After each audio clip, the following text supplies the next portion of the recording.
How's it going, guys? And welcome back to another Q&A. Today we're joined with Mod Matt K. Yo. Mod Ronan. Hello. Mod Ash. Hello. Mod Reach. Hello. And myself, Mod Archie. All right, so before we get into things here, what exactly happened today? I believe we had a new poll. Ronan, do you want to take us through that? Yeah, we've got the near-miss poll running at the minute, which is basically a bunch of things that have been polled in the past, but since then situations have changed or the updates themselves that we're offering have been tweaked slightly based on feedback, and that's up now. You can go and see a bunch of stuff in that. We've got Wilderness Boss Pets, Wilderness Ditch being replaced with essentially the equivalent, but much less intrusive visually. Yeah. Lots of stuff in there. Ring of Recoil showing a message when it breaks. Yeah, tons. Fantastic. It's nice.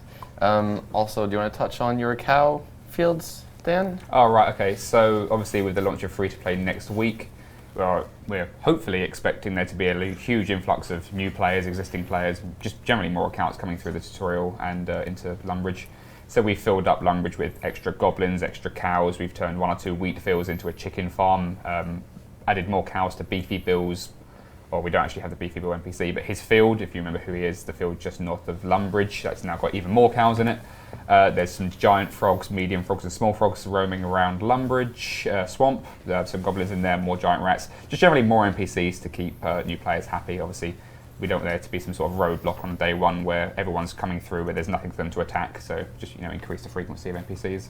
Nice. Hopefully pull them through the early stages of the game much easier. All right. Regarding that, do you think we'll ever add Beefy Bill himself? Because I wrote him in the first place, and I'd be very happy to write him I've again. had a lot of responses saying, can we add Beefy Bill? So I don't really see why not. I kind of took his name off Barfy Bill, who's just to the south of you, so... His job was simply to... Bank your beef. Was it bank your beef? Okay. Yep. Yeah, we can make Beefy Bill if people really want him to. And your cowhides. No gnome copters, though. So we'd really like to avoid those if possible. So Beefy Bill would bank your beef for you. Yep. That's what he did. Yeah, you'd show him what beef and cowhides you'd got, and he'd bank them, taking 1 beef or 1 cowhide for every 9 items he was banking. Yeah. So like take a 10% cut. If you had a ring of Kairos, I think he'd do it for free, just because I like that kind of feature.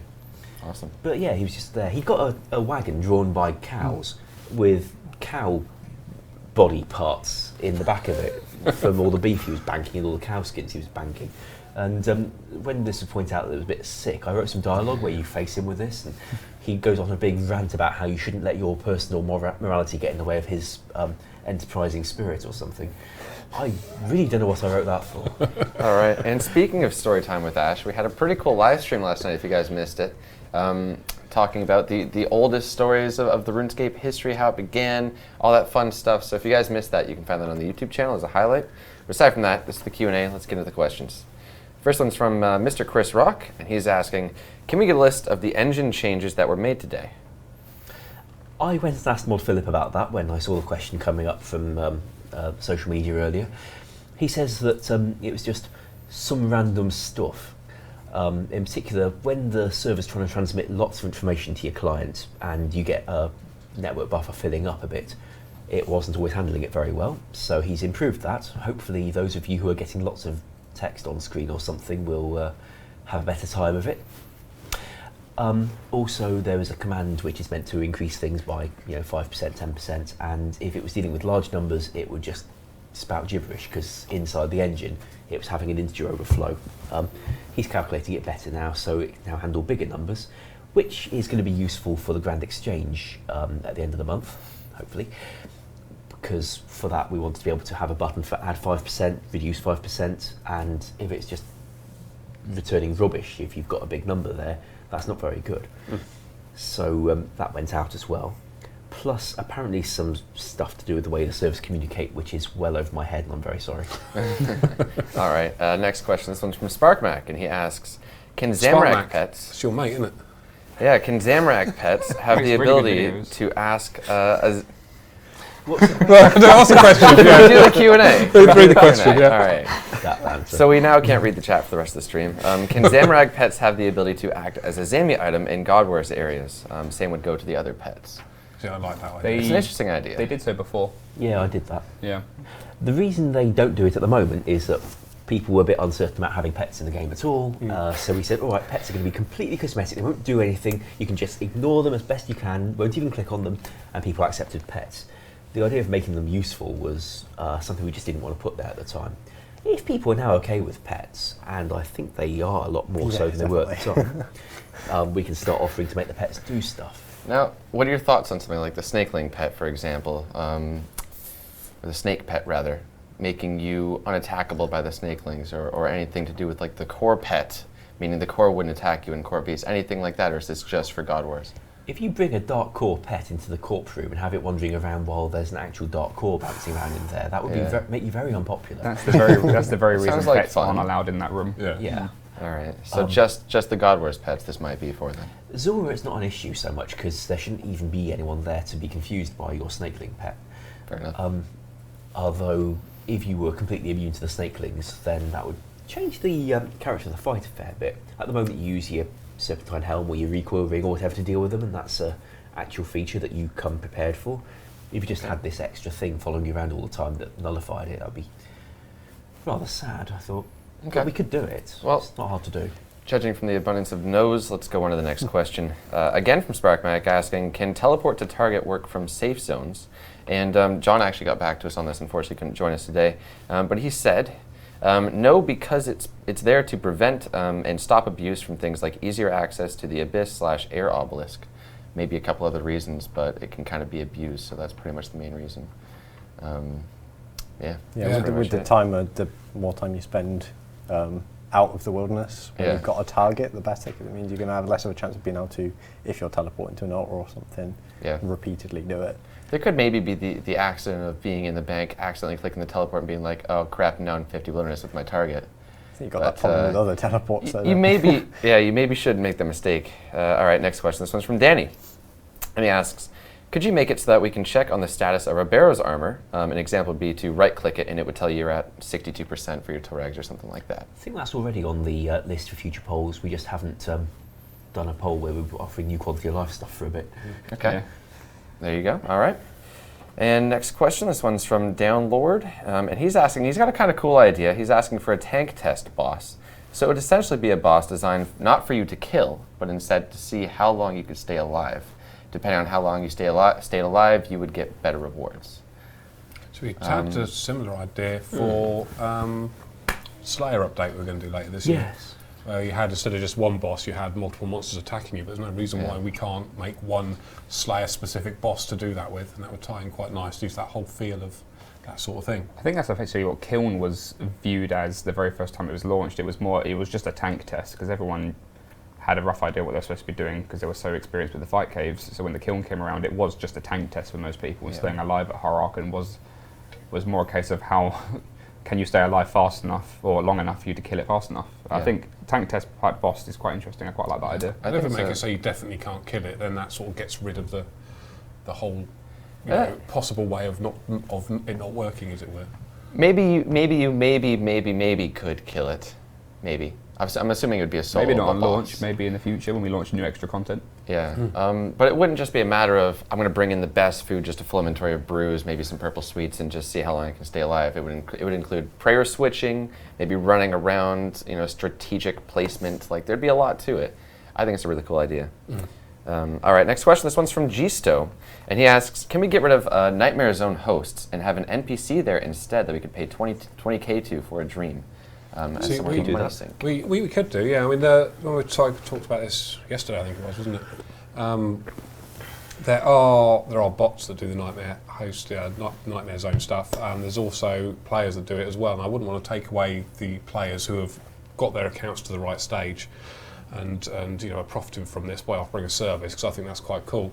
But we do really need to target the bots, so we'll get Weath to have a look at them and get rid of a few of them so the legitimate players can go in and do it. Okay. For what it's worth, when we wrote Nightmare Zone, we didn't have an interface editor or map editor, so we were quite limited in what we could do in terms of menus. The fact that it's got any menus at all that you click through is quite a lot of cheating based on what the engine could do at the time. We can now make menus, which is how you're getting a GE. So from a technical point of view, we can now start offering that kind of thing which we couldn't before. Okay. Next question. All right, this one's from Fullimb. And I believe this has been asked before, but I guess any progress on this is somewhat of a quality of life update, asking if there can be a remember username feature on the login screen. So wouldn't remember your password, just your username. I do believe Ian found some code for that could be polished up and made available potentially. Okay. Yeah, definitely. A lot of quality of life updates, questions in this Q&A, so prepare yourself. Again, this one's from Matt, asking, ages ago, ModReach talked about Mod Chris L's skilling pets ideas. Anything more on this? Oh, Christ. I haven't spoken to him about that for a while. I think that was just a concept that he'd worked on in his spare time, nothing serious really.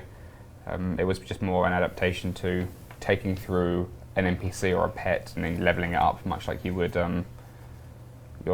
just imagine, it's just basically an expansion to summoning really. You obviously summon a pet and it does things for you for half an hour and then it disappears. You don't really have any real interaction with it other than the basic functions it provides.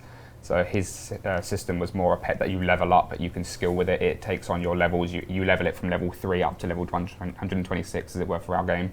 And you basically nurture this pet to do things for you. It was a very cool idea, and you could dress it up and it'll be a huge vanity thing. It was more a take on summoning. I haven't really spoken to him about it since, because it was just a project that he'd worked on in his spare time, and I don't particularly want to just go along and steal one of his ideas, but it's something we could do if, we actually ever got something like summoning. Okay. Well, we do currently have the boss pets, which they're passing, right? Yeah, they're passing they're with like flying 85% colours. or something like that. So it's looking like, obviously it's only the first day, but boss pets will be, wilderness boss pets will be a thing, but maybe this will be another We question for haven't another got time. a boss pet for the crazed archaeologist, have we? No, we haven't. He's not a boss really. I know. We should- That would we be got weird. We've got one with Scorpia in it. Yeah, Scorpia's got her own question there, but she's Yeah. getting one. Well, we should have a little book that could follow you around, just floats behind you. You know what is a really cool pet idea, though? In What's that? Draenor, there's that haunted building where you get the right, Abyss yeah. accumulator. There's a little Yeah. chair that follows you around, a bouncing little chair. That's a great idea. Can we get a pet of like the little chair? Damn. What would you kill to... Maybe it's a construction thing. You have to That's build- not you a have to bad Maybe there's build a it. giant- Use magic on it. Maybe there's a giant chair boss. We don't know this stuff. All You're right. writing it. So we have another question here from Twigster. Why don't black demons drop hard clue scrolls? Ronan? It's all Ronan's fault. I think what we're learning is that developers back in 2007 and before didn't put them there, Yeah. and we haven't changed it. Is it a possibility of something to consider adding, or just keep them how they are now? I don't see why not. It's not hard to change these things. No, it's trivial. They're It just certainly depends if people want them. worthwhile a monster to drop a good clue scroll, aren't they? And I'm a little surprised they don't, because don't lessers drop? Graders do. I don't know about lessers. All right, next question. This one's from Examine Noob. He's asking, could you increase the number of EQ keys players can have at once? And John actually replied to this one as well, saying it is actually increased to 5, I believe, with the Hard Wilderness Achievement Diaries. So there you go. That's that. All right, next question. This one's from Pure. Can you bring back the Tangle Vine random event? So this was brought up in yesterday's stream. Do you want to take us through what that was again, Ash? What, you think I was paying attention? So a long time ago, when they were writing random events back in 04, 05 to try and keep control of the bots in the game, one of the more wacky ideas was that this tangle vine would just spawn all across the ground around people, and the way you should respond to it is by standing still. If you moved or tried to click stuff, it would hurt you. But if you just stood still, it would go away after a minute and you'd be fine. The idea is that a bot wouldn't notice or wouldn't do anything, it would just keep trying to reach the rock or try to reach the bank or whatever and would drop dead. Which is quite effective because the bots wouldn't have known what to do about it. Humans, on the other hand, could be taught that when you see the tangle vine, stand still and it will go away.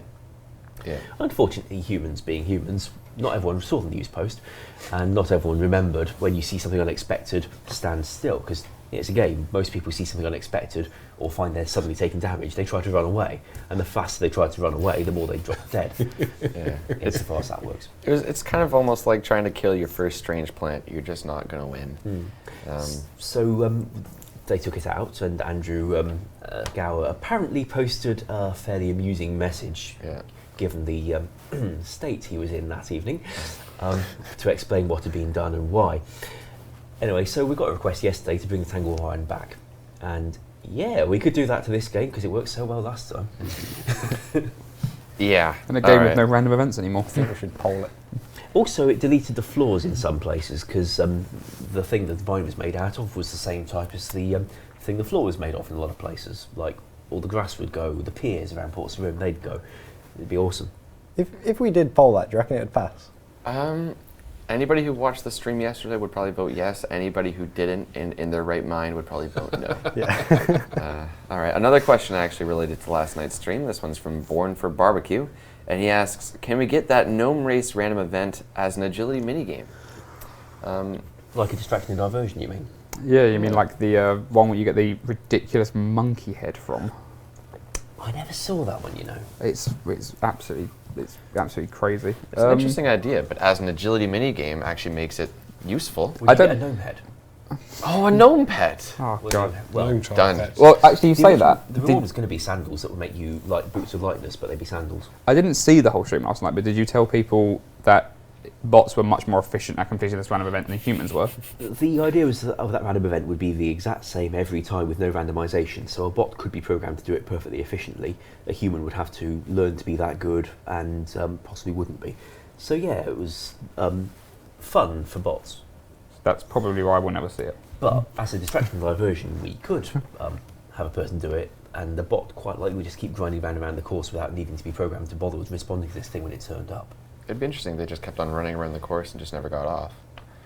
Or we could find some excuse to put it there for some other reason, like if we ever got to write a quest. Okay, next question. This one's from M. Worthy. And he's asking for your thoughts on a staff which has a special attack that hits its max damage hit as your next cast, but would use 100% of your special attack.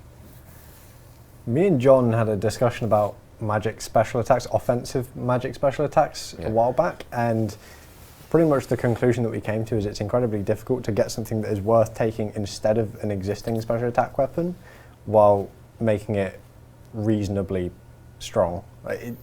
Anything to do with magic and it becomes very, very, very difficult to balance in terms of specs, seemingly. We couldn't come up with any ideas that would be reasonable, and that's trying very hard to tone a lot of things down. It was tricky. Yeah.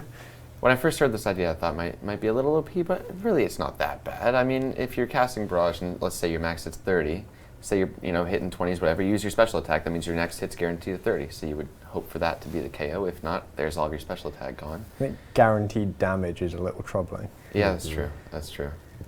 It's a tricky one, and definitely not going to pass a poll. Okay, next question. All right, this one's from A Wild Ekans. Another interesting idea. Can skill capes have the ability to teleport to their respected guild?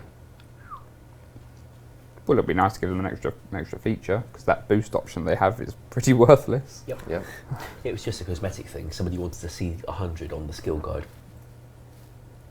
Which is why they got the boost option. But we can give them something useful. Yeah. I suppose it gets difficult when we don't have a guild for the thing, so where would woodcutting take you to? The woodcutting guild. The To be Seers fair, village. Yeah. it would be nice to rework guilds to be a little bit more worthwhile, or have more guilds for things. Yeah. I mean, the monastery is technically the prayer guild. You have an altar which heals you above your prayer level. It's about the only feature that it's got. That's pretty useful. The crafting guild has a nice set of free ores for you, but that doesn't really contribute to crafting very much. Would there be a time limit on this teleporter? Because it's a free teleport, so would it be like the home teleport every 20 minutes, or just unlimited? Well, it's not like you're power leveling at that point, but you might be getting useful resources. Yeah. And you might be going up to 200 mil or something. What guild would that be really, really useful for? If we had a Slayer guild or a runecrafting guild, Yeah. I think a Slayer guild would be more just a hall of fame more than anything else, or a hall of trophies where you get another Slayer master. It'd just be where you hang out more than you go and kill something. I wouldn't give Slayer guild, as it were, its own little cave. I wouldn't call Neve's Cave a Slayer guild, for example. no, but Curadel's was a bit of a Slayer cave. Was. Slayer dungeon. Guild, yeah. Okay. It's an interesting question, though. I would kind of personally like to see it in a straw poll, just to see what the chat thinks. So again, that was, can skill capes have the ability to teleport to their respected guild? Interesting thought. Obviously, not all skill capes or skills have their own guild, but just to get your feedback on that. Yeah, and I think John wanted to do some skill capes in the afternoon, didn't it? In the last 6 months of the year, wanted to look at skill capes as a whole. The afternoon. The afternoon of the year. Afternoon of the year, yeah. I would the second half of the year. I'd potentially actually explore expanding guilds on Zaya. I think I know how I'd like a Slayer guild to look. Well, that'd be interesting, because then the skill capes would become teleports to Zaya. Ooh. Win. Exactly. Alrighty then. Next question. This one's from Says, another interesting idea. Can you make benches actually work? I want to sit on a bench. If you look Well- at how POH benches work, Yeah. it's kind of clunky, and there's a whole lot of ways you can try and trick yourself to slide around on the bench. Yeah. Having that anywhere in the game at all would be a technical challenge I'm not really looking for. Are there many benches in game? I can only think of the one in Tiffy's Falador got next to one. Sir Yeah. Tiffy guy. I'm pretty sure there's some extra ones like north of Falador by the Saradomin statue Yeah. place. Maybe. Okay. I can't think of out of all the things that you'd want in old school. You know, all Sit the down. potential new things that could possibly go into game. You want to sit on a bench. You must be doing pretty good if that's yeah, the best thing we I can mean, improve. we can all go home for the rest of the year. I Yeah. think if that's all the only thing that's left to do. Can we do All that? Next question. This one's from Ross P2P. He's asking, after the release of the Grand Exchange, can we get some statistics on how much money has been traded so far within the first week or so? Probably not. What we need to do is we need to install a whole load of, I'm going to use the word here, I'm sorry, a whole load of data streams from the game to our data warehouse, which then our analytics team can look at and get the data from the data warehouse and then tell us what is going on in game. But that's going to happen after the Grand Exchange comes out, so we won't be able to do it straight away, but hopefully we'll be able to start looking at some really interesting stuff at some point in the future. It'd be worth a try, because the Grand Exchange does have tracking of what gets traded through it, so that it can do the buy limits and things. I don't know where it puts that data when it's finished with it. Could be it's just throwing it away. Could be it's keeping it somewhere in a box. Yeah, I mean it is. I mean the data's all there. I We know just what need to we- get it to the right place for the analysts to actually deal with it. James's trade system will track that quite nicely. Yeah. I reckon. If someone can It extrapolate. doesn't have the right values of things on, does it?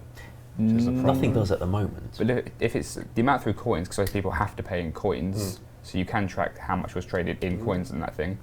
And if you extrapolate the data from that, I think you'll be able to Yeah. see what you need. Yeah, I mean, it all boils down to the same thing as how we deal with the huge amounts of data that comes through, whether we get it in a form we can deal with, which is what hopefully Ian's going to be dealing with after the GE, which is getting the data to the right people so that we can start looking at it properly. All right.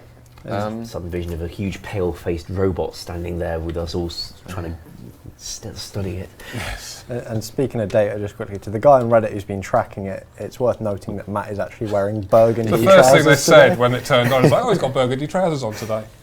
So we got the data back from that last straw poll right there, asking should skill capes have the ability to teleport to their respected guild with a whopping 91, or is that 90%? 90. 90% with over 1,000 votes. So thanks to everybody that voted on that. Impressive. I want to see a fire-making guild. I don't know what I want to do there apart from set fire to stuff. It but used to be a Endless pyromaniac's options. heaven. You walk in there, just set fire to that, and just boom, done. Yeah. It used to be a- Explosives in the corners. Again, that was that question came from a while back, and so really cool idea. All right, next one. This one's from Ross P2P again. Can magic potions increase the damage your magic spells do? So for the time being, they don't increase the damage, just your accuracy, correct? Correct. A spell has its own max damage, and nothing changes that whatsoever, which is rather sad in a way. Was this once changed, I thought, in like 2009 or something? What they changed at one point was the requirement to do a spell to decide whether or not boosts were allowed. So at the moment, you boost your stat. I think you can cast spells that you normally couldn't. Yep. And if you drain somebody's stat, they lost the ability to cast certain spells, which was what Circle's for. You use it on someone who's barraging. Sometimes they can't barrage anymore Right. until they restore. Mod Trick, I think it was, did a magic improvement project where he made it accept boosts but not accept stat reduction. So if you got your stat reduced temporarily, it would see that your base magic level was still high enough to cast the spell, and it would let you do it anyway. You'd have reduced accuracy, Right. but it didn't take away the ability to cast the spell altogether. I'm not familiar with the rationale behind that change. I've certainly never felt the need to do it to Old School. But we could change a whole load of things in that department if people liked, including adding damage bonuses for people with boosted magic levels, which are above the level required for that spell. Of course, you could end up with a situation where somebody casting Wind Strike gets such a big bonus from having a high magic level that they'd rather do that than use the expensive rune spells. Yeah. Okay. Well, judging from the chat, and yeah, I agree with you there. That might not be something to make it. Mostly, I've never felt the need to mess with it, Yeah. such is the nature of Old School. All right. Next question. This one's from James. And he's asking, if we get loot share, what happens to the pets/clue scrolls that would have been dropped? Do they go to the person that got that lucky loot share drop, or do they disappear? Loot share would determine who's going to be given the drop, whatever it turns out to be, which would include the pet, the clue scroll, the AGS hilt, or whatever. Yep. There you go. That's pretty simple. All right. There's probably not going to be a value on those pets. So if somebody gets the pet, obviously, Yeah. so don't expect to be assigned a shit ton of sort of loot share points. So with loot share, pets won't be disappearing. They'll be going to the person that got the loot still. Fortunately, since pets tend to be, in fact, are always an additional drop, even if there's no loot share earning potential shared out for the pet, there'll probably be something decent from the thing that was dropping the pet. Okay.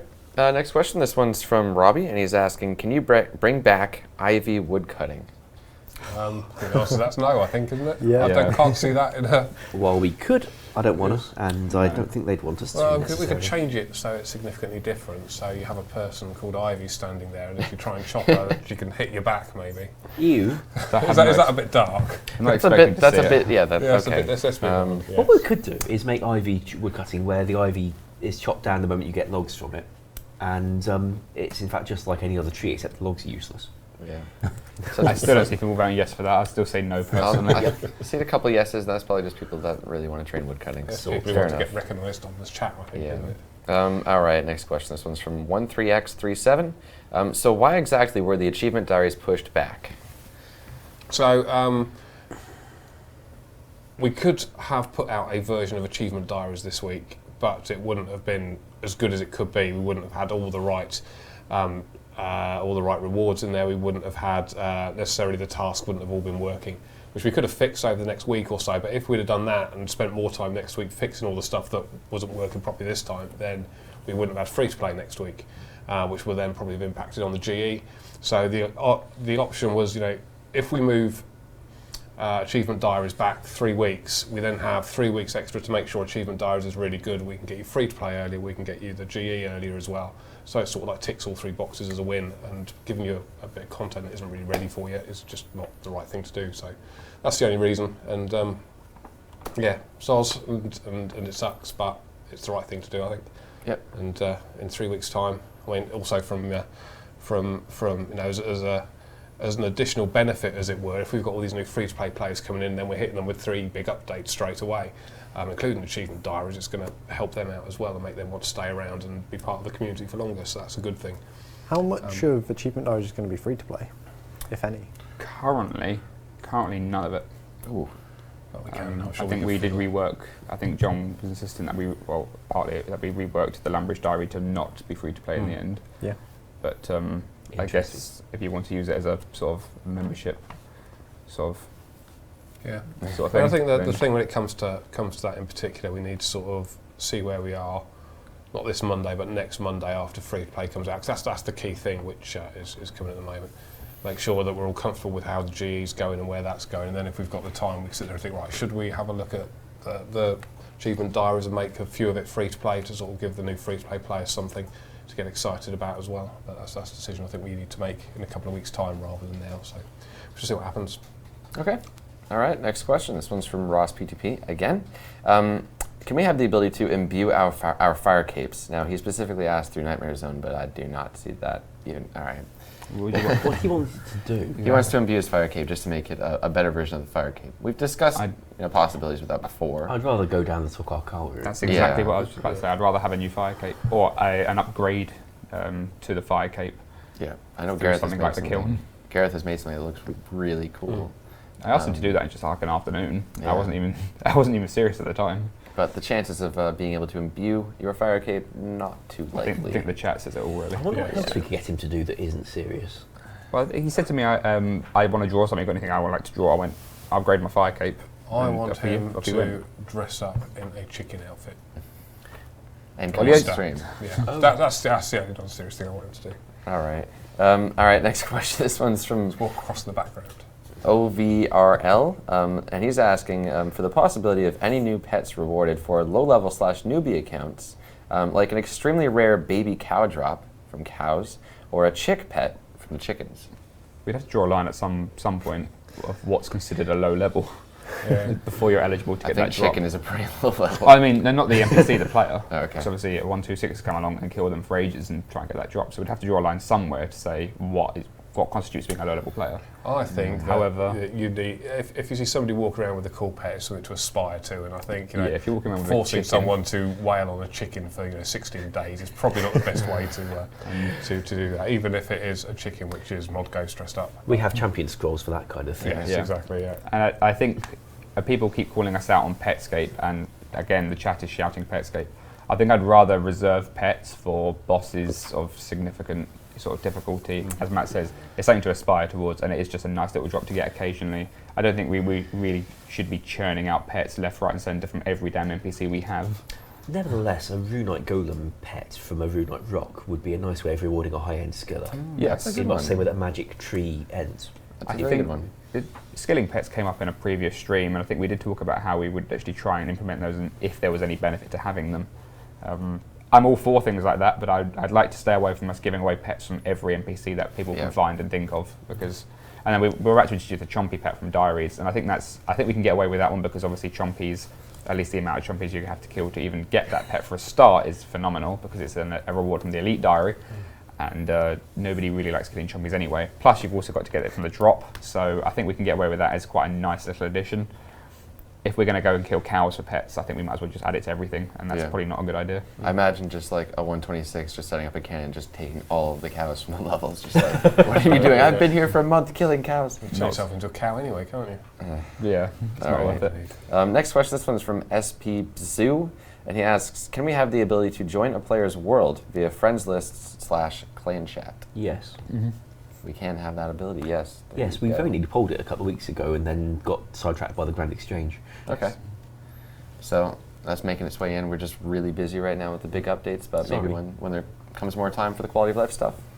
All right, this one's from XX Cross, and he asks, can the bank pin be changed to allow for 4 to 8 digit bank pins instead of just 4 to increase security? Ronan? I don't know how much that would increase security. Well, I think it's a lot more complicated.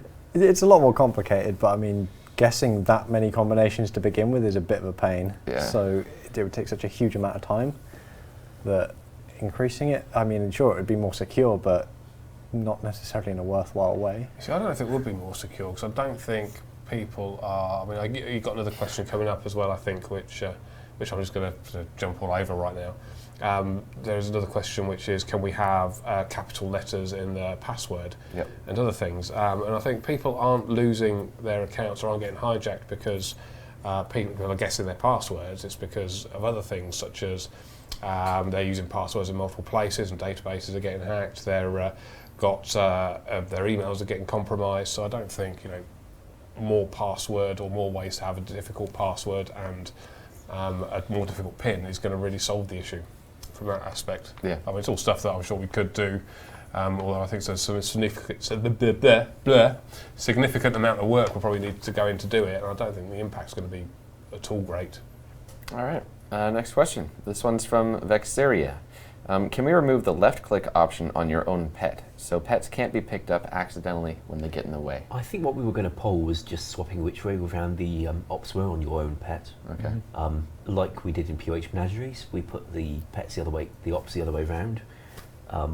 We could just do that to pets outside Menageries as well. Okay, there you go. Next question, this one's from Patrick. Will we ever see a high-level boss that requires most, if not all, quest points to kill? So a boss I don't really see the point in that. with quest point requirement. It'd have to be a quest point, a quest boss, wouldn't it, really? It would have to be a boss in a quest, and if we're going to do something like that, we might as well have that as a prerequisite to start the quest. I wouldn't have a boss that specifically required you to have X number of quest points to actually attack it, because that doesn't really make any sense. I think the idea behind a boss encounter is, it can't just be there's some chance encounter through, from some random means, and by all of a sudden you need to have quest points to kill it. There has to be some environment and some history to it. A little bit of similarities with the Tormented Demons, right? They had some quest requirements to kill. That was a boss that was involved in a quest, a rather significant quest. Yeah. Which that quest did rightfully have a quest point requirement on it. And naturally, obviously, you have to have those quest points to kill that boss, but I wouldn't just have a boss encounter that required quest points to engage with it. Yeah, you need a reason why there's quest points needed. And I've been looking at the ideas behind quests, and I don't really like locking bosses behind quests. In all fairness, I think it's quite nice to have a boss encounter in a quest, but I wouldn't lock a boss that people want to enjoy fighting and profit from behind a quest. Not so much. All right. It's something we found once with Tears of Guthix. New quest, a very, very small quest, but it gives you access to the activity, which is what people were meant to be interested in. What we've mostly found is that people meeting this piece of content had no idea that there was going to be a useful piece of content at the end of it. I mean, we told them, we'll let you access Tears of Guthix if you do this quest, but until they'd had it for a few weeks, they didn't realise just what Tears of Guthix was going to mean for them. So all they knew is they'd got some crap quest that was very quick to do, didn't excite them at all, didn't have much story to it, and at the end they got something which they didn't really understand and were told they could come back to it every week, and they didn't thank us for it. So saying we've got a quest which unlocks its boss is all very well, but frankly, if we haven't had the chance to write a quest so far, I don't think putting a boss at the end of it is going to make a difference. Yeah. No. I think it'd work great for some, but not so great for many others. Well, I always found that Corp was the most annoying thing, because trying to finish Summer's End Part 2 was always difficult. And last time I tried it was when it was difficult as well. So if you died in the first arena, then everything went out and you had to start again. And I haven't tried it since they updated it, so I probably should really. But that was just so frustrating. Did you ever complete it? Still haven't. I did. All right. Next question. This one's from the Turdman69, and he asks, "Can we get some sort of visual indicator for clue scroll caskets that contain the reward?" So at first I thought, why would you want that? But then maybe you're doing a clue whip in 53 Wilderness. Yes, indeed, yeah. You realize you get the reward. Maybe you don't want to open it in 53 Wilderness. Maybe you want to wait till you're at a safe Is that zone. part of the risk and fun of it, really? I think with clue scrolls, obviously, there is things tracking what state you're at with a particular clue scroll. So obviously every clue scroll tier, obviously easy up to elite, has a certain amount of progressive stages, as it were, that it can max at. Obviously at that point, especially with the expansion that I did last year, the chest doesn't always know. It's not a unique chest. That chest could, it isn't, unlike the previous expansion that I think Rod Wilson, who you saw yesterday, did. There were some reward chests, there were some non-reward chests. With my expansion, there are no reward chests, it's just one chest that can either give you a clue scroll or knows that it needs to give you a reward, so I can't really change the appearance of it because of that. So I think there'll be a slight discrepancy between the two systems that are running in parallel now, with clue scrolls at least. All right. So, and I agree with Matt that that would take away from the dangerous side of it. Clue scrolls are supposed to be a complete challenge anyway. They're supposed to be really annoying, really aggravating, and at the end of it, you get third age longsword and you think brilliant. So, if you were to open it in the wilderness and all of a sudden, boom, you got third age in your face. Obviously, not only are you really incredibly lucky, but you're in the You wilderness. might be incredibly unlucky as well. Yeah, you could have been incredibly unlucky and got crap anyway, but you might have finally got it. Now you've got to run out. Yeah. Speaking of third age stuff, I had a question in on Twitter this morning asking for old third age items that existed from the launch of Old School. It's third spelled out as a word. With the new ones added since we launched Old School, it's 3RD. Why do you do it differently? I didn't name them actually. John did. John named them. It's because it's quicker to read, therefore you have to waste less XP on reading them. Okay. That is. I didn't actually know there was that because I personally prefer it saying 3RD to the word third. Personally, yeah. I didn't write it, but I just assumed that was fine. I didn't know there was a discrepancy, so we could change one or the other depending on what people want to change. I might change them all to 3RD for the Grand Exchange, so that it's easier to search for the names that of the would items. be nice. Yeah. Yeah. All right. I don't really mind. Next question. This one's from Xander. Will we have the ability to claim multiple sets of achievement diaries armors so we can get placeholders in the bank? No. Currently, you're only allowed to have one piece of achievement diary armor from each set. So obviously, if you've completed the Varrock Elite set, you can only have the Elite armor piece. You can't then have the Easy, Medium, and Hard as well. You also can't go back and get a second Varrock Elite piece as a placeholder. You're only allowed one. And that's stick something in the house. I mean, not for launch, obviously, but at some point in the future, stick something in the house so they can display the ones they've got in the past. That's an interesting idea. And then we can add it it solves to the bank problem, and they can have a. We can add it to the armor chests that people really like. I had some people tweet me actually saying I'd like to have all three pieces because I prefer the look of the easy one to the elite one in these cases. I don't really have so much a problem with that at the moment. I think we're going to keep it consistent with what Karamja is doing right now because there's no point in having, again, two systems working in parallel or changing the way Karamja works because people have already got the gloves, might not want to faff around with changing them. And I think, as Matt said, obviously we need to spend the time we've got now refining achievement diaries to make sure they're exactly what people want. I think if we spend time now changing them again to sort of include extra feedback, we're going to push ourselves back a bit further, and it's not worth it at this stage. It's something to look at post-launch, depending on how many people would like to have a different piece of the achievement diary armor. But then we should let people try and get that armor set first before we start changing it for them. Yeah, I mean, I'd love to do sort of a construction update. I know you're looking particularly to work on construction code again. That wasn't even the ball ache, that was farming. Yeah. But I think I'd like to do a lot more for construction. That sort of thing is the ideal sort of thing for it. Yeah, so I was disappointed we didn't get to offer a big construction batch, but the priority poll said not that it wasn't the thing people most wanted. Exactly. All right. Next question. This one's from Onage. This one blew up on Reddit earlier today. And he asks, will we have the ability to sell member items through the Grand Exchange on free-to-play worlds? So the idea here is you're a member. You just lose your membership. You forgot to renew your membership. Maybe you can't afford it. You want to buy a bond. You're looking to sell your member items through the Grand Exchange, but they're member items, and you can't sell them through the Grand Exchange.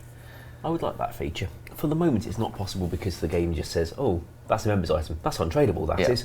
And it doesn't know the difference between it being untradeable because it's a member's item and it being untradeable because it's untradeable. If the system can be persuaded to accept them anyway, and if we can maybe get the descriptions piped to the game screen so you know exactly what it is you're selling and it doesn't just say it's a member's item, that might become possible. Okay. But there's a few things we might need to get changed under the hood for that to work. I'm not going to suggest we try to bundle it in the initial launch necessarily. Yeah. Since I've still got Ian, fixing problems for me, I don't want to add more work that might postpone it. Okay. Well, I'd like to come back to it. if bonds aren't coming out until March anyway, they won't need it for initial launch of G. Would you? No, but to be honest, being an ex-member with free-to-play items, I'd be glad for people to be able to sell them away again. Yeah, in definitely. principle. I'd really like to see a straw poll on this if we could. So again, that question was, will we have the ability to sell members' items through the Grand Exchange on free-to-play worlds? And I can't really think of any negatives that come with this.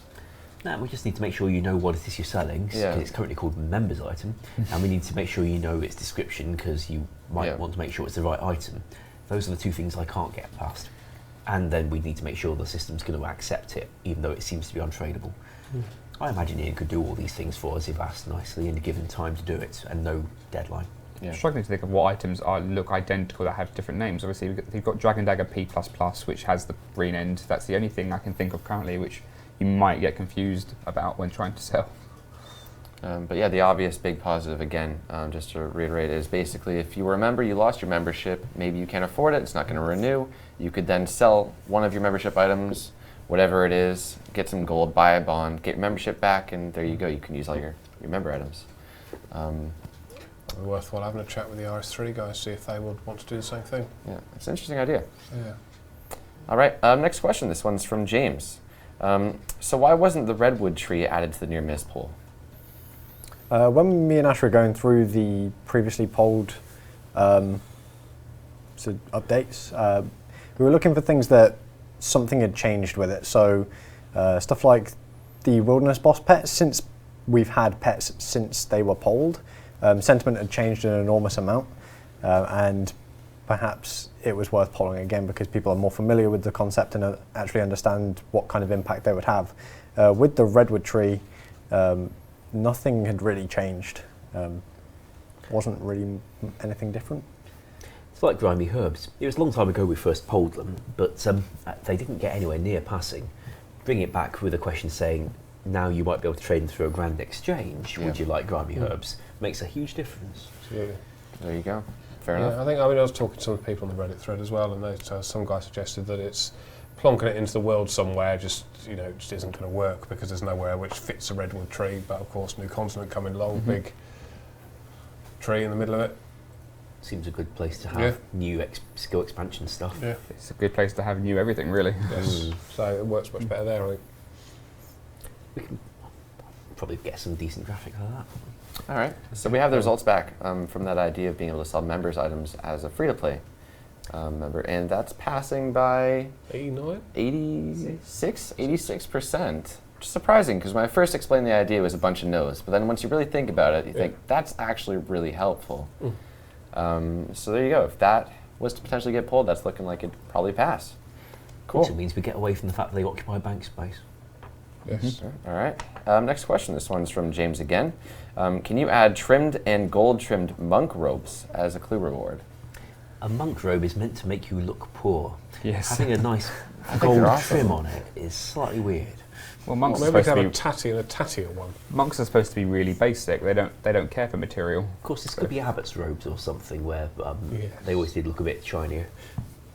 That, and I think if there are some, I've had a lot of requests for some items which are suitable to be added to things like clue scrolls. Yeah. And I think if we were to start adding random items to clue scrolls, we might as well do another clue scroll You update. can make a series of them. You can have your abbot's robes, you can have your bishop's robes, and if you saw somebody in the wilderness with bishop's robes, you can go and bash them. And I think So you want to bash the bishop, basically. oh, well, you'd have to be that obvious. Oh, Alright. something came over me. I had to say it. To all of our managers who watch this, hello.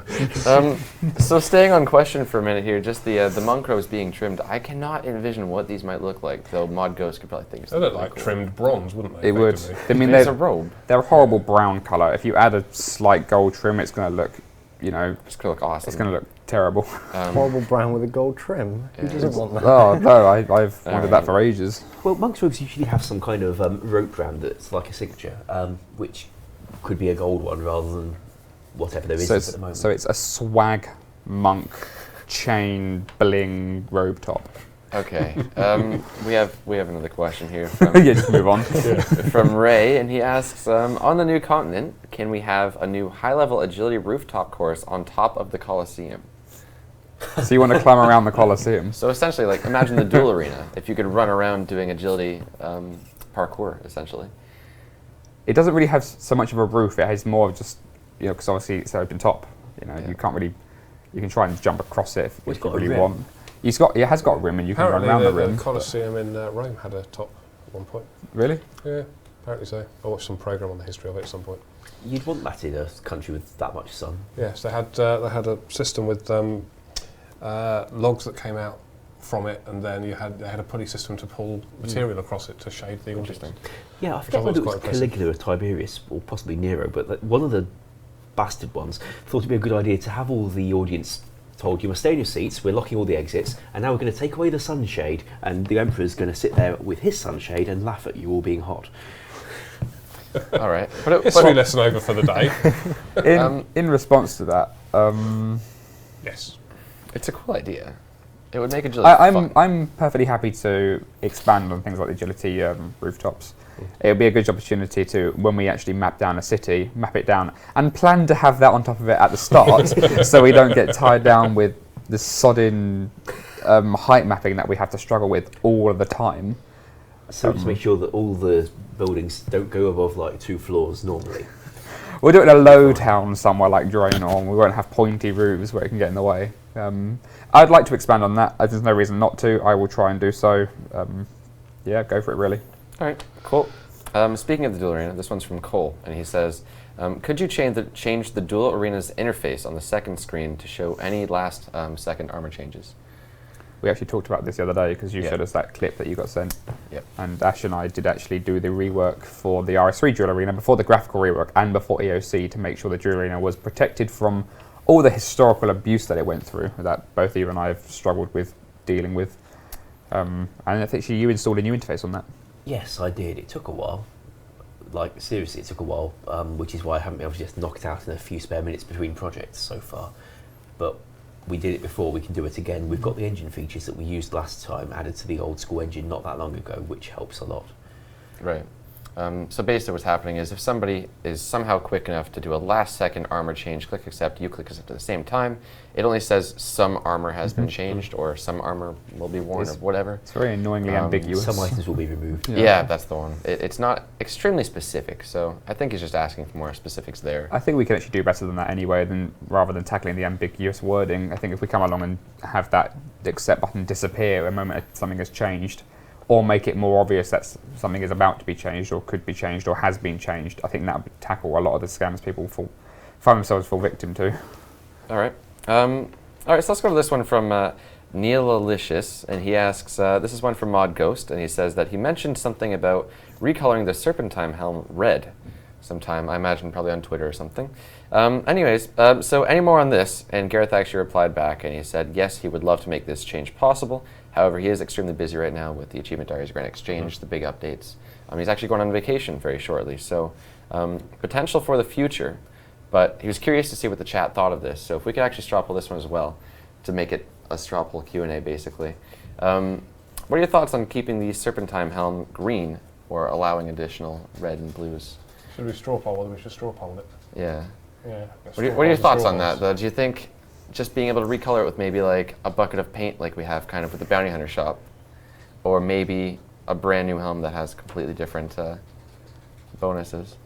I think it'd be tricky to balance another couple of helms Yeah. coming from that box. I think it's Yeah. The request was to make it red because people wanted to wear it with dragon stuff and have it look good. Pretty Going much. from there to saying let's make a completely different helm is quite a leap. You could get the colour from the one you kill at the time. Obviously, if you're killing the green one at the time, you get the green one. If you're killing the red one, get the red one. Interesting idea. That'd be funny. That would add a nice element to the boss where you'd want to kill it at the So it's right like, time. I have to stay alive a little bit longer now because I'm waiting that's really for the good. blue form. And the red one's not on the screen that much. No. Yes. So, and they do all the same thing. It's just which one you wear depends on which form you've killed. I Although, really like that idea. Is that possible? yeah, making it drop a different item based on what colour it was at the time, yeah, we can do that. Cool. It's a valid point was raised though that if we have lots of variants of our high-end armour, people seeing you approaching the wilderness won't so easily know what you're wearing at a glance, Yeah. which is something we don't want to go too far with. Right, definitely. I agree. But as far as the Serpentine helm being red, or I believe he actually meant kind of an orangey red because that would match Zulrah the colour, actual yeah. Zulrah, instead of green, or in addition to the green. That's really what we're looking for here. So go ahead and vote, and let's move on to the next question. All right, so this one's from Barbecue Slayer, and he asks, can the Dark Beasts get a drop table buff? Would there be any reason to I do think so John right had now? actually, if I remember rightly, because John's got a lot of drop tables that he'd like to buff, or he's already buffed. I think those were on his list. I think if John Okay. hasn't actually replied to that question, it probably because it probably it probably wasn't. Not But to the best of my knowledge. Interestingly enough, actually, I was talking to John about this earlier. We've got we're looking into getting an intern QA for the summer, and we've had some people apply who are big maths people, doing maths degrees in Cambridge University, and they've applied to come and do it. And one of the great projects that I think would be good for a maths orientated person would be to do a complete rebalancing of everything, and seeing how that all fits in over the summer, which would be quite an interesting way to pick out these sort of things Interesting. and do it then, and sort of get everything tied in together rather than looking at individual things at a time. All right. So interestingly enough, we have the data back from that straw poll. Sweet. Um, Like data. about this is actually worded to use a die on the Serpentine helm. So whether that die came from a clue scroll maybe, or the Bounty Hunter shop, or wherever you got it from. Or just the dye that exists in game already. Sure. Yeah. Just simply being able to recolor the helm to an orangey red. Passing by, I can't read that, 81%? They're all very amenable this week, aren't they, the audience? They tend to Yeah. want to vote for stuff. That's They all very want nice. everything. It's an interesting idea, though the green one does look really cool. But there you go. All right, so appreciate your feedback. Mod Ghost will be very happy to hear that. Let's move on to the next question. So here's a cool idea. This one's from Avengers, and he says, with the constant DCing, would it be possible to increase the percentage of health at which the Ring of Light would teleport you away? So perhaps an upgrade or a hard-to-obtain reward would buff it from the 10% it is now to 20? Yeah, we spoke about it ages ago, didn't we? Actually giving players the choice of setting when they'd want their Ring of Life to kick Yep, in. So they could set it yep. at 50%, 25%, 75%. Maybe worth revisiting again. can't I remember when recall we did it there's last a time. one of the jewellery things, bracelet possibly, is like a better Ring of Life that kicks in a bit higher up. So whatever it is that we do with the Ring of Life, there's meant to be a better version of it already. But here we can buff both, and the other one goes further. Yeah. Okay, interesting. All right, next question. This one's from Mr. O. And he says, can we see a community poll allowing players to vote on an event, its time and date on a monthly basis? So similar to what Ronan does every Wednesday, but on a monthly basis, and allowing them to pick. Yeah, What do you definitely. think? I mean, whether or not we'd use the official poll module, I suppose, is dependent on what polls we have planned, and how long it would run for is another question. But I'm more than happy to do that. Cool. especially with free-to-play coming, I would imagine a definitely. really big free-to-play Fire Strike War. If we could arrange that could be massive. Yeah. Could be Yeah, a we lot can always of fun. find room to sneak a poll in. That's not a problem. I don't think that'll be a drama at all. Yeah. Especially as it doesn't need to run for an entire week necessarily. Yes. Yeah, And true. the question is whether they'd all vote for it to be at 4 a.m. just to troll you. They probably I would. would. Yeah, exactly. It's a cool idea. Oh dear. All right, we have some time for a few more questions here. So let's see. Let's go to this one again from Sesame. He's bringing up something that we've definitely brought up before. He's asking, can you please change skilling sounds to sound effects instead of area sounds? So he wants to hear his own axe chopping instead of the guys next to him. The reason we haven't done that is that it's something in the game engine. Skilling sounds tend to be area sounds because that's how they are synchronized with the action. It's part of the animation. The sound effect is built into that. At the moment, the engine treats it therefore as area sounds and controls it by that volume. Ian could do us a job where it would make those sounds be controlled by the standard volume slider rather than the area volume slider, which would let you, well, block out everyone else's and still hear your own. Of all the things he could be doing for us, we've just never asked for that particular one yet, because, you know, GE among other things, Yeah. and he's had to do a fair bit of stuff for free to play as well, which we weren't expecting. So sorry, we just haven't got there yet. All right. Some people asking about disconnections and DDoSing that's going on. We put out a news post. When did we put out the news post? Yesterday, Last week? was Is it it? yesterday? Oh, blimey. Yes, we put out a news post yesterday which what Pips wrote that goes into a bit of detail. There's not a huge amount we can really go into. I mean, lots is going on, but we can't sort of go into detail because obviously the more information we put out about how our network works, the more information people can use to get around it. But we are working on it. We've made changes in game over the last sort of couple of months to make things easier for you guys, and we'll continue to make changes that we think are the right thing to do. Not much else we could say, really, but we are aware. If you do have information, there's a tip-off email. You can email us at tipoff@jagex.com. So if you believe you know who's doing it, you've got information about how it's being done, send anything you've got to us and we will investigate it all. Yeah, that's as far as we can go at the moment. But I think it is worth noting as well that even if you don't get a response when you send stuff in, we will see it no matter what. A lot of people have been saying they're sending an email, didn't get a response, and are worried that none of it's getting seen, but all of it is getting seen. yes, fair point. But yeah, no, it all goes off and it all gets investigated, and yeah, we're as annoyed as you are. Trust us, it's If there's anything we Yeah. could do, it would be done yes, faster than you can imagine. yeah, we would. I mean, unfortunately, with us as a team, you know, the technical expertise needed to deal with this isn't with us, which, you know, but we do feel your pain as a team, and you know, we will do what we can to make things easier in game for you. The IT guys, they've been flying all over the world trying to make things better, so you know, they've been visiting our data centres all over the world to get new stuff put in and tweak stuff to make things better. So lots and lots is going on, but wish I could say it would all go away tomorrow, but I can't. So just have to be patient and yeah, there we go. All right. So next question. Let's get back to these. This one's from Leslie RS, and he asks, can the chat tab stop flickering blue when we click on the All tab? Yes, please. It's kind of hard to Well, explain. that sounds like a fairly legitimate bug, which can be reported through the Report Bugs Here thread on the Old School General Forum. Yeah, we can look into that. Okay. It's hard to explain. Well, that's the thing. If they're reporting it through the forums rather than through the 140 character Twitter limit, then they might be able to explain it more clearly. Yeah, agreed. So there you go. Whoever's experiencing that, feel free to just do that and send a more descriptive. I think what they may have meant is when you are on, say, the trade tab and the other ones come up blue, when you click onto the all tab, make the ones that are blue stop being blue, so that you don't have to click That's what I'm on saying. it It's, to get like, rid it's of really it. hard to explain. Yeah, it Yeah. is. Take a screenshot with arrows. That sounds A like a link to legit it. thing to change. Yeah. All right. We'll look into that. I'll show you guys after. I think you might have sent a screenshot. Okay, next question. Let's go to... We had somebody asking for a price checker as well, actually, in this chat. Yeah, I actually saw that. It was Syndicate.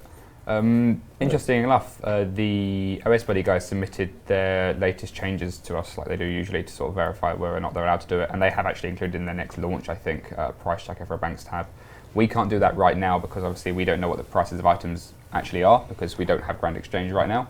So I think if we do get Grand Exchange, I think the likelihood of us What do you adding... mean if? Well, when we get Grand Exchange, when we get Grand Exchange, we'll be able to create content that can value your items for you and tell you what they are in real price, real time. It's not a That's problem. actually in the poll today, is price checker. Oh, awesome. The price checker that's being polled is for the items in your inventory, like it was first launched in about 2009. You clicked on it, opened a window, and you put items into it. It told you Yes. their price and the total price of everything in there, and you took it out again. But once we've got a GE in the game, we start trying to do clever things with your bank. Yes. I didn't try to offer, a bank-based price checker along with the GE because, frankly, it's a bit more work. And bundling extra things with the GE launch is a surefire way to not have the GE come out on time. So it's certainly something we can try and do later, though. Yeah, but like I said, I think the Ares Buddy guys submitted something like that similar to us, and I think that's going in their next build. But it's something we can do eventually from content side as well in the future. Okay, cool. So unfortunately, we've just run out of time for the questions, but if we can just end on somewhat of a recap as to how things are scheduled right now for the Old School game. So first up, we have the free-to-play. Yes, that's Then next the Grand Thursday. Exchange. Yeah, all going well. I mean, you've got to bear in mind that although we plan things in, sometimes as with achievement diaries, it may move, although we'll do our best not to. So free to play first next Thursday. Free to play first next Thursday. Grand Exchange Thursday after, if all goes to Thursday plan. after. All right. Following that, we'll have the achievement diaries. Yeah. And then maybe sometime very soon, Yeah, and then shortly after that, will be membership have that. bonds. So membership bonds. Yeah. And then resizable mode fits in there. resizable mode potentially beginning of summer, so that will be June, end of May, that sort of time, if all goes to plan. But we haven't even started work on that yet, so it could be longer, it could be shorter. We've got Easter to go in there as well. Do you want to talk about Easter? That's a great idea for Easter. We think about what we could do for the Easter event. We don't want to tie up the Gareth with doing lots of assets for this, so we'd like to try and use some of the stuff from previous years in a new form to make a new Easter event out of it. What we'd been thinking about was the idea that the Easter Bunny is once again having trouble delivering his eggs, as he always does. And this time it's because for some reason the chocolate eggs have started hatching, and he's now got a factory full of little chocolate creatures running around terrorising him, and he can't get out. And he needs you to put together a shoulder-mounted device and get some suitable ammo for it, so you can go around either shattering these things with stun grenades or just flaming them so that they just turn into a puddle of chocolate goo on the floor.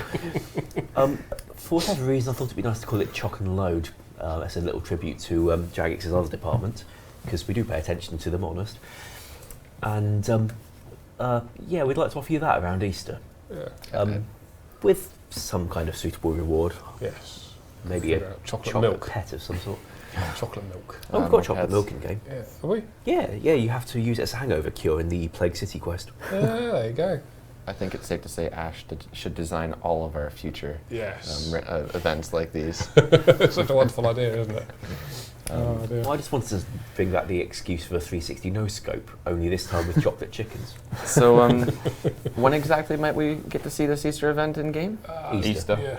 That's The kind week of prior, maybe? Yeah, That's Or what we Easter normally on do the it, day. All right. Well, I'm not coming in on a Sunday to do a game update. Okay, fair enough. Yeah. So there you have it, guys. That about concludes the Q&A. So we'll ask you to follow the stream if you enjoyed. And aside from that, thank you for watching, and we'll catch you next Thursday. Thank you very much. Bye-bye.